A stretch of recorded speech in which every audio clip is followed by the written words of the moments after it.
Is it over yet? Another overtime, another loss. Feels like one of these nights. Oh my God, guys. What do we say? Cheers. Cheers. What you got over there? I got a little Jamie. Yeah. Gin. Nice. Bombs up. Are you wearing a Jets jersey? Oh, yeah. Should I not? No? Prior to these last 4 games against the Jets, I had nothing against them, but now I hate them. Okay. Let's see if this does it any justice. Is that the blue jersey? That is the blue jersey. Put the Jets jersey back on. I think we can't decide, guys. It's Seriously. Oh. No, there's just a t-shirt. So, guys, welcome to a Thursday night episode of Shooting the Shit. So, I'm your host, Landsman, as always. And as always, I got my buddy Z on the other end. What's going on? Davey, that was a frustrating game, man, from beginning to end. And I messaged you earlier, and I was like, if we do a hit now, I was a little buzzed and I was angry, and I was like, I'm gonna fucking light it up, but I'm a little bit calmer now. Man, I wanted the angry Z. But, God damn it! You know, I honestly thought they were gonna have it. They were that close. You know, like there's so many chances that they had out shooting them. Also, like I mean, in overtime they had back chances. Well, I'll tell you what. Here's my take on it, okay? I think they started out so bad. I mean, the first period was right off the bat was all Winnipeg. They were forechecking hard. They were causing turnovers. The Habs were making bad decisions. Both goals in the first period were a result of turnovers. You know. Yep. I think one was an icing and it came back and they couldn't clear the puck, and the other one was a direct turnover off the Foley's stick.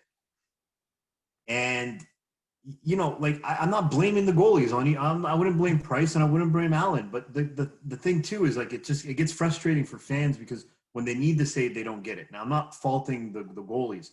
I'm just saying is that the whole thing is frustrating when you see them come out like that. They looked like they just picked up a big win for their coach, his first win of his career. They beat Ottawa. They broke a losing streak. They have a chance here to push the win streak, and you know they're playing Winnipeg again. I think one more time, they're playing on Saturday night.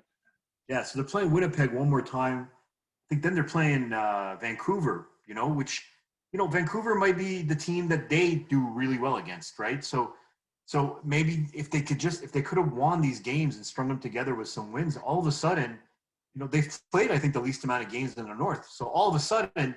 They're, you know, I don't think no one's touching the Leafs, but all of a sudden they're in the thick of it for second place with Winnipeg. Instead, they're blowing these games to Winnipeg. I mean, they've played them 4 times. They have 2 points out of 8. Yep. That's not going to cut it, man. I mean, you know, I get Anderson's been hurt, and there's a coaching change, and there's things that need to change, but it's just not going to cut it, man. The effort level wasn't there. The second period was way better. They looked great in the second period. And then the third period was kind of like 2 teams we didn't want to lose. I mean, the Habs showed some resiliency in tying it up there with a minute left. But, you know, they couldn't generate any chances in the high danger zone. Again, like they seem better with Ducharme. I don't know what you think, you know, but I still think they're playing a lot on the outside. So, yes, they're out shooting guys. They're possessing the puck, but they're not generating – high danger chances. I didn't feel like they were a threat at all in the third period. I don't know what you think. Yeah. Well, today, and like, you know, the first period, it was right off the gate, they came out flat. There's not even a question. It looked like they were just coming off, honestly, playing last night. But last night at like 10 o'clock, they came out so flat. So right off the bat, within like, I think it was the first not even minute that had gone by, and Stastny had already had a chance. You know, it was just like, whoa, Sherrod gave it off the puck, as he has done quite a few times this year. You know, I mean, coming into the game, we knew that Winnipeg was a strength. You know, they were a team that was clawing their way back up. They were fourth in a couple weeks ago. They were fourth in the North. Then they went to third, and now they're right behind. Like they're not right behind. It's called not right behind Toronto, but they are second place in the North. Then it's Edmonton. Then it's Montreal. And sadly, scary thought, but Calgary's right on our heels as well, and they're winning their game right now. But you know, like they had 4 players going into the game that had more than had averaged at least a point a game for this year. In contrast, good. But if you want to put in contrast, how many players are averaging a point a game for the Habs? None, probably. None. There was none. No. But it's always been like that, and I think that translates into overtime, where you see we go against, obviously Edmonton and Toronto have elite players, right? I'm not even going to name the guys on. Yeah, well, we've already talked about that so many times. It's become redundant. But, you know, Scheifele, Dubois, Ehlers, Connor, you know, Pionk, all these guys are better in overtime than anyone the Habs have. You know, maybe Drouin in space and Petrie in space are, you know, a little bit more of a higher echelon offensive player. But everyone else on the Habs, they have some good offensive players. Suzuki's a good offensive player. Kotkaniemi seems to have really improved.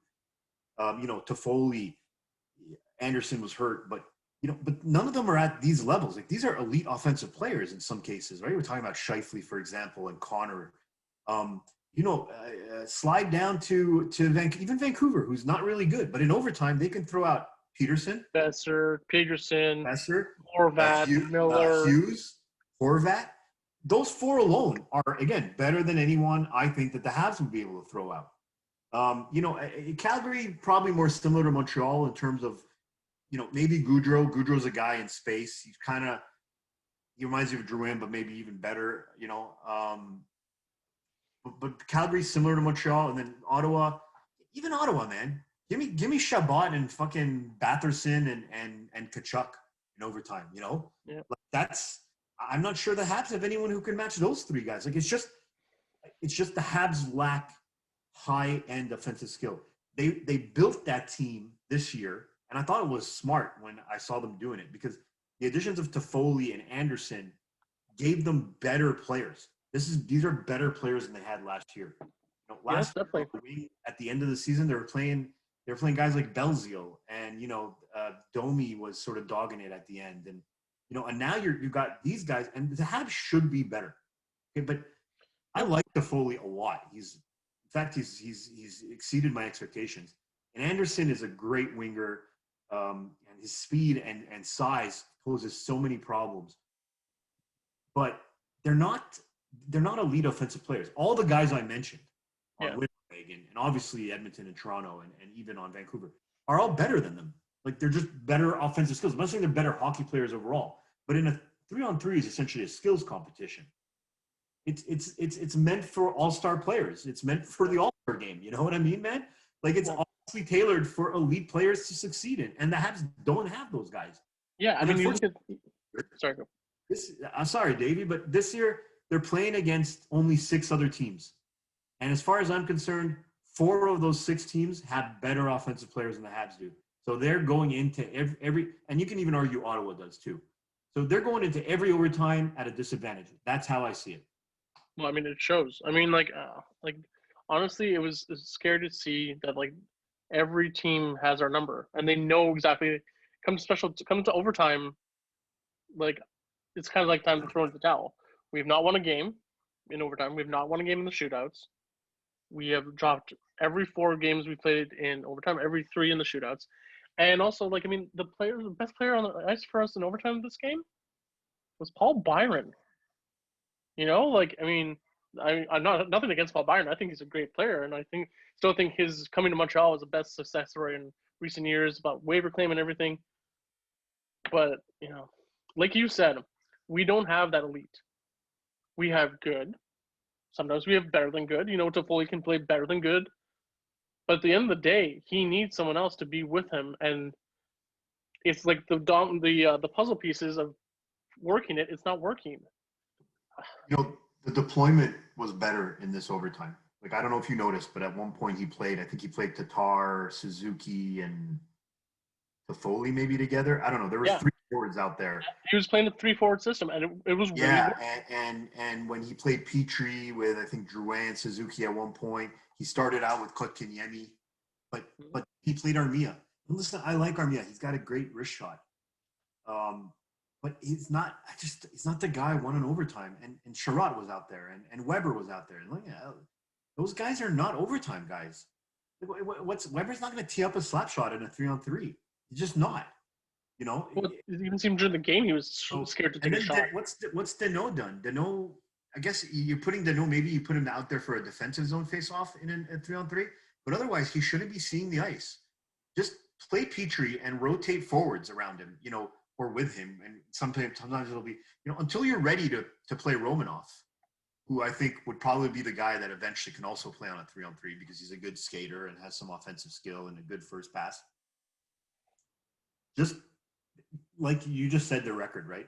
They're 0-0. They can't fucking win. So you know what? Just do something different. Absolutely. And my problem with the Habs, and I'd want to ask you. Now that we've seen 4 full games from Ducharme, we've seen some tweaks on special teams. But in terms of the lineup, he hasn't really done anything yet. And what are your feelings on that?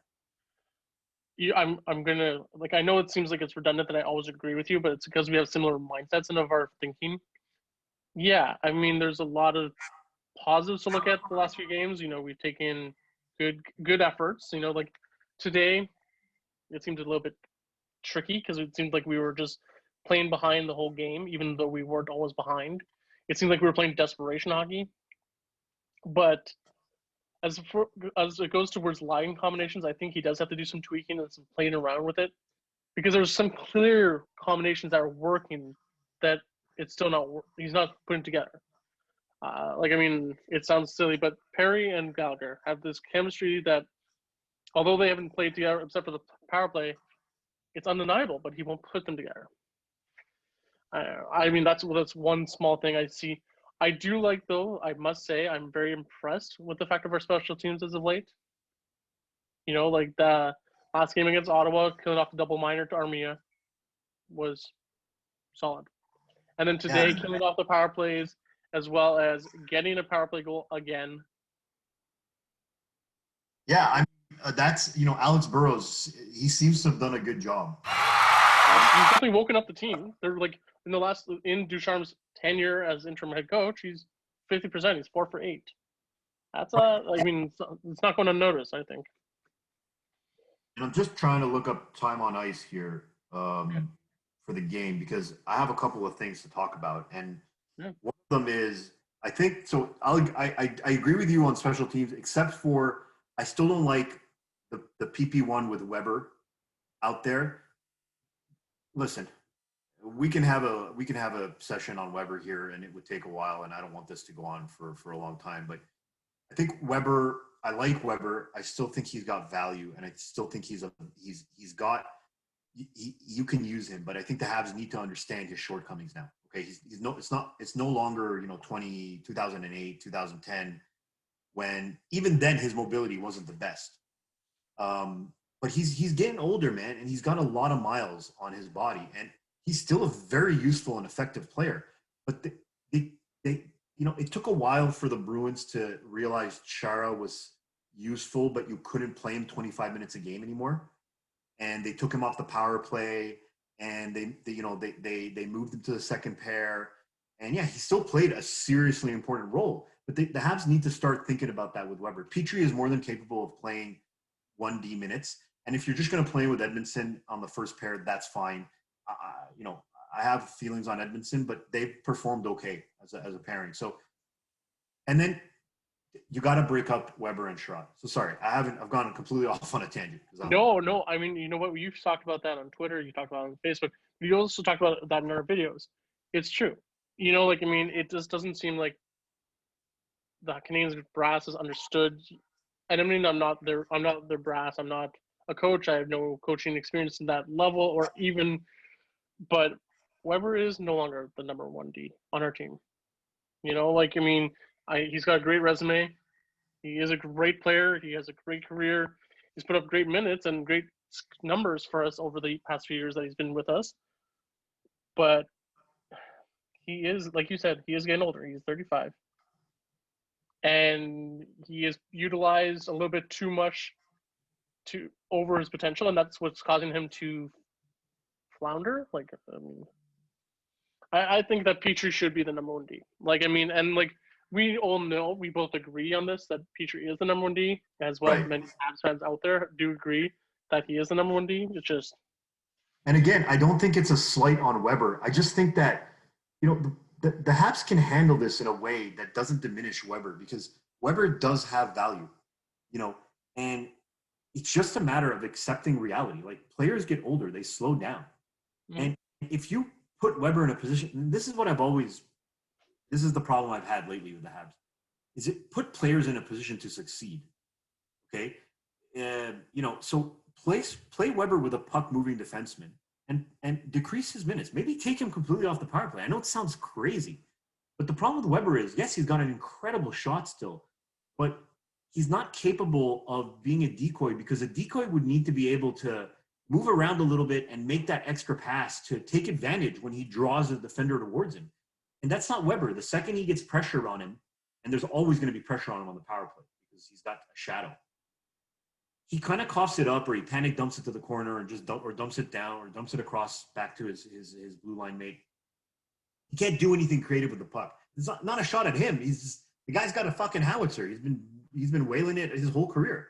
You know, he's better off just shooting it into the guy's leg and injuring him. Like, I don't know, you know? Yeah, or the slap pass. The slap pass. And he tried one today with Tatar, and Hellebuck made a good save. So it's a good point. But, you know, maybe Burroughs can work that out. But just to continue that whole theme of putting players in positions of success, like Kotkaniemi, again, okay, I think since Ducharme's taken over, Kotkaniemi's looked way better. Romanov's looks way better. Drouin looks like a man possessed. Like, he's been playing great, I think, you know? Yeah. Probably arguably one of the best players since Ducharme took over, without a doubt. And he's been good since the beginning of the year, to be honest with you. But it looks like he's taken his game to another level. If he just has a little bit more confidence. Like, he had a move, I think it was in the first period, where he deked into the high danger zone, and he passed it. You know, I know Drouin, his initial sort of reaction is to be a playmaker, but he's got to start shooting there. You know, because I think he's got a great wrist shot, and it's sneaky. He can put it by. Well, I think the fact that Ducharme came in, and like Ducharme has experience with a player like Drouin, like he was the coach for him with Halifax for years. Right, absolutely. They know the system. They know how to work together because they've done it before. So like it's a new confidence for Drouin to step up, because he's been a bit of a mountain, like in the up and down, like a valley. He's had his ups and downs. Absolutely, which I mean, it's part of the business. You're never going to be totally streaky the whole time unless you're named like Connor McDavid or Austin Matthews or Alex Ovechkin or Sidney Crosby. Aside from those players, you know, you will have those value careers. Yeah. But he's woken up. He's finally like saying, okay, like I know what I'm capable of. Ducharme was giving them the confidence because Ducharme knows what he's capable of. He also likes to work with the youth talent. Like you said, Kotkaniemi, Romanov, he knows how to utilize them to their skills. And he's not overdoing it.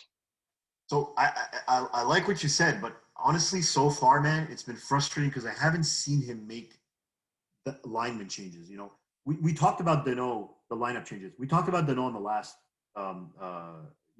episode we did. He's struggling. But like the Habs need Danault. Like, they need him. They need him to take faceoffs. They still need him. 5-on-5, he's still effective, even though he's not an offensive player. But why is Danault still playing with Gallagher and Tatar? Why not give Kotkaniemi Gallagher to play with, or Tatar to play with, or Toffoli, or Anderson when he comes back? Throw him with Kotkaniemi. Why is Kotkaniemi now at 5-on-5?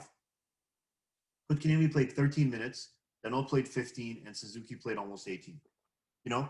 And listen, I get Suzuki. Suzuki's another young player. You want to play him. And the Suzuki, Danault, and Toffoli, they had a couple of really good stretches in the offensive zone. And Drouin, Suzuki, and Anderson have been a good line. So I get that. But why not now with Kotkaniemi? He's seemingly the last 5 games, really, even before Julien was fired, he seems to be he reached another gear, man. And you're seeing it on the power play. Like on the PP2, he's looked great. He looked great against Ottawa, and again, he's kind of playing that half wall position that Kovalev made famous, you know. And I'm not saying he's Kovalev. He doesn't have Kovalev's offensive skill set, but he's a little uglier with it. But he's making the effective first pass, taking it back to the point, or tossing it over to the bumper, or bringing it to the net. And he's a smart player, man. And give him some offense. Break up Sherratt and Weber. You know, why not play Romanoff and Weber, and then slide Sherratt down with Kulak, move Kulak over to the right side. You know, I think he played on the or bring Mete in. Yeah, well, that's what I was gonna say. You remember when Mete first came to Montreal, like when he started his rookie year, he was top defense. He was played with Weber, and it helped him give his confidence to his game. Unfortunately, he didn't put up the numbers that we would have wanted, or else he would have been a regular in the lineup. But, like, if you give that confidence to Romanov, you know, like, Weber can take back his role and know that he is guiding. Like you said about Chara, I think that's a classic example. You were number one defense, you got older, and you started moving down the depth chart. It's not to say your skill or your desire to be on the team is still not there. We want Weber on our team. Having him on our team is huge. But he should know that his role has diminished. Right. He's still a leader. I just think the Habs. Still a leader, but a leader more in the vocal way. I get it. And listen, like, I'm tired of the leadership thing. Like, I tweeted that today. And, like, I like, you know me. I like Weber. I'm not hiding that fact. And I think, like I literally just said, he can still be an effective player. But the whole leadership thing, man, the Habs, since Weber's came on board, the Habs have gone through some of their worst years. Like, I know he was injured, but last year they had 2 8-game collapses, right? Yep. You know, this year they've gone through a losing streak. You know, it's just, where is this leadership? This so-called leadership that's supposed to avoid these situations. I understand the Habs have had issues with special teams and goaltending throughout the last few years, and I'm not placing it at Weber's feet. Maybe Weber is a good leader. You know, the Habs just aren't good enough. Like, that might just be the fact of the matter. But it's just like enough. Like, we need some skill, and we need some speed, and we need to accept the fact that, you know, the Habs need to accept the fact that they're not a true contender. They're just not. Like, I understand there was some excitement heading into this year. I got excited. A lot of us got excited. But the reality is that they're not at the level of Toronto in the North. And there's a myriad of teams in the league that are substantially better than Montreal. Play the young guys. Give them minutes. You have no choice anyway because your veterans aren't performing. And you're relying on the young guys anyways. I mean, I just said Suzuki played the most of any center. Start bumping Kotkaniemi up. Start moving Kulak up. You know, bring Mete back in. You know, Tatar's a free agent. If you're not going to sign him, slide him down the lineup or trade him. Okay, I'm just like, they got to start doing these things because they're not going to win the cup. So you might as well start giving these young guys some time and some effort. Live with their mistakes, live with the turnovers, live with the out of position, live with the brain farts, and let them develop. Man, Kotkaniemi's only 20, Romanov's only 20, Suzuki's only 21. You know, that's your future core. That's the tool. You got guys like, I know you got guys like Caulfield coming in. There's Gouli and there's Norlinder over in Europe. You know, Ilonen's playing well. You know, the Habs have some prospects that are going to come in. Are any of them sort of elite superstar prospects? Maybe not. But if you can build a core of young, good players that are exciting and that's when you attract a free agent. Like, what if Pierre-Luc Dubois in 2 years is like, I really don't want to play the rest of my career in Winnipeg? You know, maybe he comes to Montreal. I think he's still an RFA, so that's maybe not the best example. But I'm just saying, maybe you can eventually draw and you can use these veterans to, like, I just think the Habs should accept the retool flip. They're never going to be a super bad team because they have some good players. But I think this retool thing, you know, it needs to take a few more years. And they need to the fact that guys like Price and Weber just aren't as good anymore. Yeah, I mean, like, I'm going to end with this, but, like, it's true that when you want to, like, when you play a team once or twice a year, you don't really get a chance to know how they play, how their functions. But when you play a team 8, 9, 10 times a year, by then you should start to have a good idea. Unfortunately for the Habs, they've been floundering. They've lost all 3 games now against Winnipeg. They've lost 3 of 5 against Ottawa this year. You know, like these are just, is it 3 of 5? I think it's 3 of 5. Yeah, because one of those an overtime loss. Yeah, but Or like two it's just overtime losses. okay. But it's just like, you know, these are themes that they should be analyzing, looking over the tape, and saying this is how we should move forward. Anyways, we can rant another day. We can rant for hours on end. But guys, like, you know, this is just our, like, you know, we were just so riled up after tonight's loss that we just were like, no, we're gonna talk to you guys. We're gonna tell you our thoughts while we take turns shooting the shit, so to speak. Real And shit. you know what? Davey and I, we're passionate fans, and we know you guys are too. And the reality is that, listen, I still think there's a good team somewhere in this Habs mix. Like, this is what they are this year, okay? It's a weird year. There's not going to be tons of movement because of COVID and the borders being closed and quarantines occurring. And I think there's a good team in here. I think they got to fix the deployment. I think they got to fix the mix of players that they're using. And you know, hopefully the goaltending gets better. We didn't even touch on the goaltender coach being fired, but you know, it is what it is. Like the goaltender, you know, Allen's played well. I know, you know, he might have wanted that 3rd goal back today, but he played great in the overtime. He gave them a chance to win. Yeah. And Price needs to play better, regardless of who his goaltender coach is, right? So, you know, if they can get to that point and the special team seems to be improving and the goaltending can take a step up, they're gonna be there. They're gonna probably finish 2nd or 3rd, you know, depending on how Winnipeg does. You know, it's just, I just want to see some consistency, and I think that's what you want to see, and I think that's what all fans want to see. That's it. I mean, you touched on it exactly. We are fans. We are not pros. We are just literally 2 people that watch the game, analyze the game the way we see it. And yeah, you're right. I think what really needs to go moving forward, we're about right about the cusp of the halfway point of the year, is play with the puzzle pieces. And don't be afraid. Don't be afraid. That's one thing that they have to learn, is not to be afraid by playing around with some puzzle pieces. That should be their motto, Davey. They should slap that in the room. Don't be afraid, guys. Yeah. I mean, what do you got to lose? Ready? Like, at this point, what do you have to lose? They can't fire the coaches all over again. They're ready to fire the coaches. Like, Ducharme has a free passes here. You should be trying crazy shit. I agree with you. Don't be afraid. Yep. Let's have some fun with this. But anyways, on that note, guys, once again, thank you all to you guys for tuning into our videos. We really are enjoying this. This is a lot of fun for us, and we hope it's a lot of fun for you guys. So, on behalf of myself, Landsman, that's Z. Let's go. Go Habs, go. Guys, have yourself a wonderful rest of your evening, and stay tuned for the next episode of Shooting the Shit.